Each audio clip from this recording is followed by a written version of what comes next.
Stuff of Legend. I'm Ben Crowley. And I'm Kevin Dunahee. And today we'll be reviewing Injustice: Gods Among Us. Super excited when I saw this game was going to come out. It won so many awards at E3 and was nominated an X amount of times as well. So, Right. Great game, was ready for it to come out. A little skeptical on the side of, well, I wouldn't say skeptical. My only worry was that with the Mortal Kombat games that NetherRealm had made before, would it be easy enough for your average gamer to go play and not have to string together those crazy combos? Okay, I will say that I was skeptical. I was definitely skeptical. Being a huge DC fanboy, I should be loving more of DC's latest mega media items, and I'm not. Dark Knight Rises, kind of lukewarm about. It's kind of slower for a drama. Yeah, and it seemed like at that point For an action film, it was more of a drama, sorry.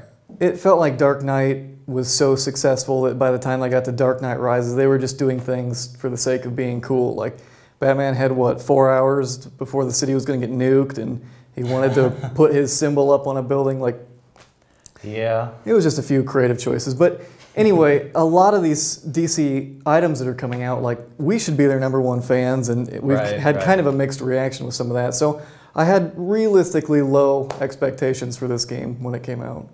Understandable. I mean, things like Green Lantern also were, iffy movie. I thought Ryan Reynolds portrayed a great Green Lantern, but when they came to the villain, they obviously screwed up, and then some of the other storyline elements. Right, what was the villain again? It's supposed to be Parallax, and Parallax is not a giant poop cloud. Okay, yes, poop cloud, yes. I think that's what we got on screen. Yeah. Let's dig into this Injustice: Gods Among Us.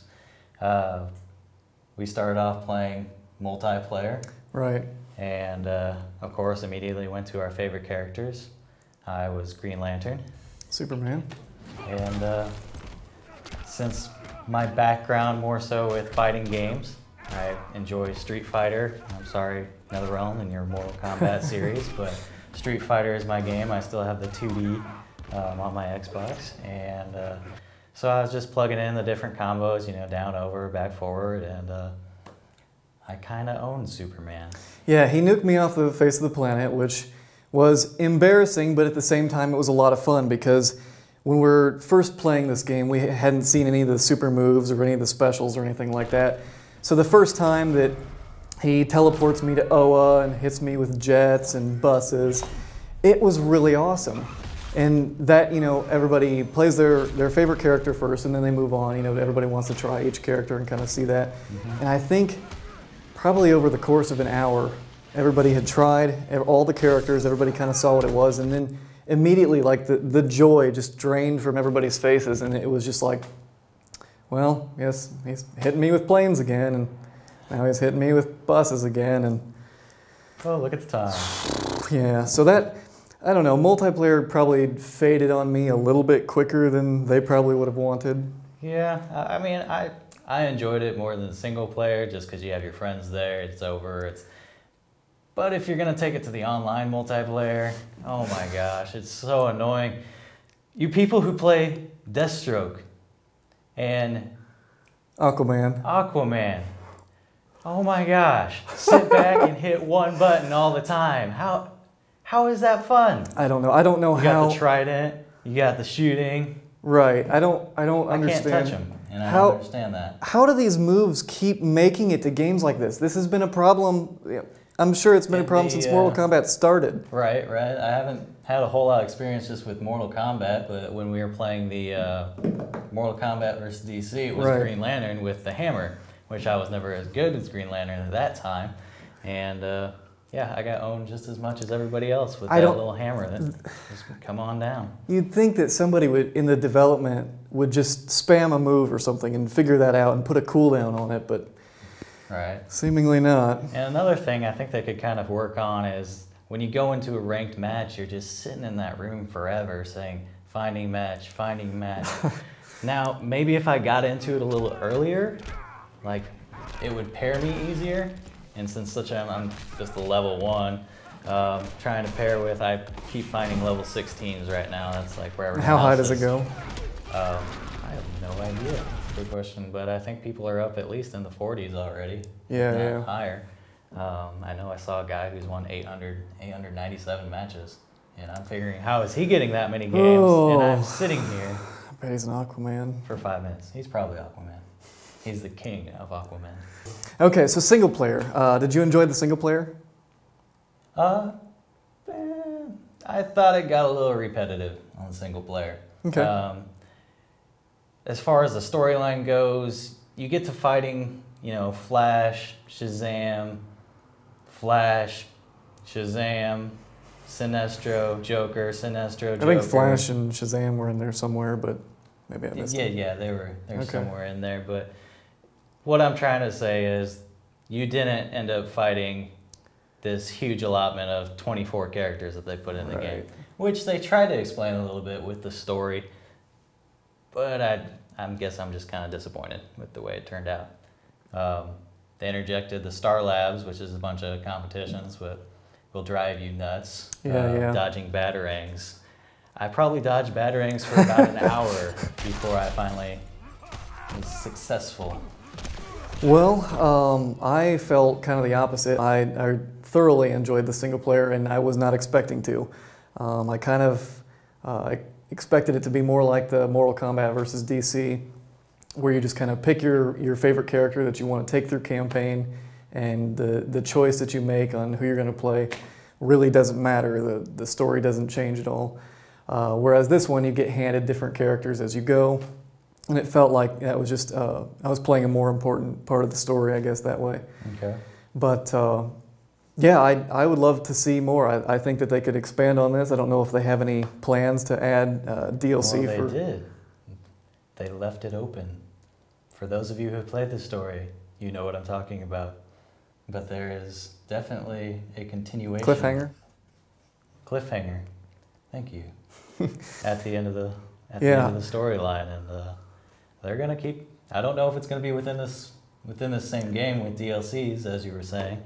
Another thing they're doing just to kind of expand their brand is, I think it's one of the first games I've ever seen successfully integrate the iPhone app, or just the application in general for their game. It's a free to play, and basically you get 3 characters to start with, 3 or 4, and you go through the battles, just like your classic battle ranking match but the villain team has 3 bad people as well, and it's kind of a tag team. Okay, Team match as you go through. I haven't played the mobile version. You said you start with 3. Do you get more over time? You get more slowly as you go on. You unlock, and that's kind of another plus to the game. You unlock characters on the iPhone app, and that gives you points towards your console. And same with the console to the iPhone app with this WBID they've created. Right, I saw some of the cooler skins. You had to jump through the hoops with the mobile version. Right. My personal one, the goal is to beat the game so I can get the new 52 Green Lantern. But other than that, it's not a hard to play game on the app. It's pretty easy controls. All you have to do is tap the screen, swipe. Yeah. Okay, so there's no movement involved. It's just attack. Oh, is it kind of like the mini games on the console version? A little bit. I mean, yes and no, but you're not having to move back and forth. Basically, if you punch a character across the room, it tells your character to move forward. Oh, I see. Okay, yeah, I was kind of worried about that because a lot of without having the tactile controls, it's kind of... The tactile controls. Everyone's tactile controls are right here. Anyway, so what would you like to see for the future of this game? The future of this game? Yeah, let's hope it doesn't make a lot of promises and not deliver like the Mortal Kombat DC one. Well, I think we'd both like to see Martian Manhunter come up Absolutely. here. Absolutely. Yeah, there's kind of community outrage, and I know it's been people. A character long promised. Yeah, people are gathering their pitchforks. If there's no playable Martian Manhunter, like there's gonna be bloodshed, I'm pretty sure. And then I think something they could do. I think Supergirl's a pretty popular character, and I know they've done it with Frost and Sub-Zero in their Mortal Kombat games. It's kind of a heavier character and a lighter character. Similar moves, but she would be the more quicker of the two, obviously. Yeah. And I think they could be successful in that. Okay, so you had Supergirl you wanted to see and Martian Manhunter, of course. Yeah. Okay. Yeah, I think some people were throwing around Zatanna as an option. She might That'd be interesting. Yeah, she's kind of limitless. And then I love Dr. Fate. I don't know what he would do in this game. He would teleport all the time. I imagine his little special bar that fills up, when you hit that, it reverts the game back to what it was 10 seconds ahead of time. So you could learn from your mistake and do something different, or it could backfire. Just put everything in slow motion, so like he sees what's going on with his old self, how he got punched in the face last time, so he's going to dodge that this time. And come back with his own. But yeah, it could backfire because your opponent's going to see the same things. It's just I don't know. It's probably not going to happen. But I would love Dr. Fate. And I know you would love to see Lobo too, right? I think Lobo is actually an announced character, unfortunately. Yeah. Yeah. He might already be out there. I kind of like him. He's kind of a cocky. I'm the best out there, even though he might not be. But. For those same reasons, I hate Lobo. I think it's because he tried to replace Superman. Yeah, I would definitely say to get the game, and especially just knowing that the season pass means that there's more in store than what made the retail launch. Definitely check it out. I definitely recommend it. It's so much fun to play, and even though I get my butt kicked online, come find me, and I will let you win, apparently. Okay, so how can people contact us? Look us up. Come find us. We'd love to have you follow us on Twitter at SoLegendPodcast, and find us on Facebook as well. The Stuff of Legend. What's happening? What's Oh. happening? Really? Begin. In brightest day.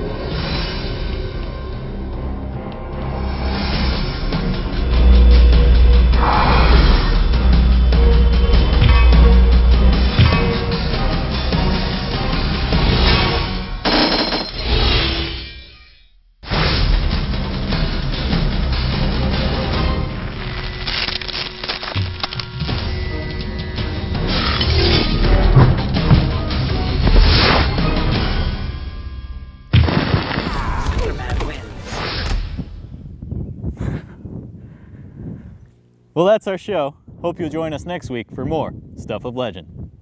Now, if I can just get out of here. Wonder Woman? Flash? Anybody? Help! Today's episode was brought to you by Project Hero, an organization passionate about discovering, encouraging, and empowering the hero in us all. Check them out at projecthero.com.